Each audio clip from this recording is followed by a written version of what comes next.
Arkadaşlar merhaba. Sabah kalktığınızda böyle bir halsizlik oluyor. Onun dışında da gün içinde kuru öksürük oluyorsa size çok basit 3 malzemeli bir tarif vereceğim.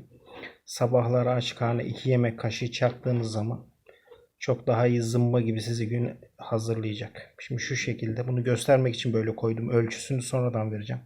Burada böyle tahin var. Tahine çekirdek karabiberler var ya, tane karabiber. Onu değirmenden çekiyoruz.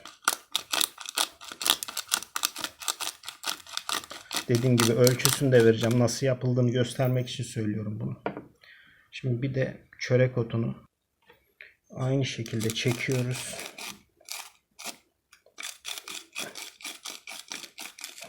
Bu şekilde bunu karıştırıyoruz.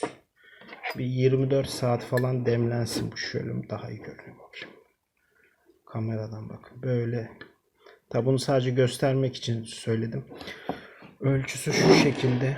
Şu 600'lük marketlerden aldığınız standart şişeler var ya. Öyle bir şişeye 1 yemek kaşığı çörek otu, 1 yemek kaşığı da tane karabiberi bu şekilde değirmenden çekerseniz, böyle onu da güzel şişede karıştırın. Şişe zaten onun kabı da oluyor. Bir şey olmuyor yani. Bir daha başka kapla da uğraşmıyorsunuz. Şişeyle de güzelce çampalar karıştırırsınız. Şu şekilde. Dur biraz daha şöyle göstereyim.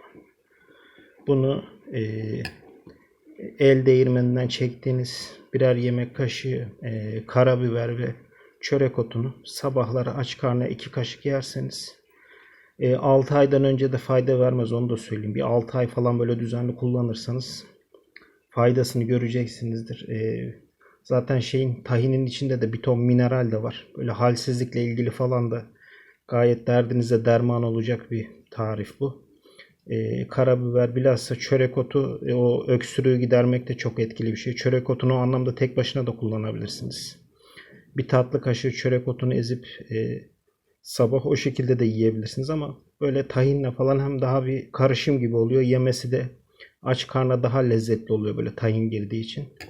Dediğim gibi 600 gramlık şişeye birer yemek kaşığı tane karabiber ve çörek otunu çekip karıştırıp kullanırsanız sabahları aç karnına böyle 1-2 yemek kaşığı falan o sıkıntıları giderecektir. Hem ihtiyaç duyduğunuz minerallerin çoğunu sağlayacaktır hem de bilhassa çörek otu kuru öksürüğe iyi gelecektir.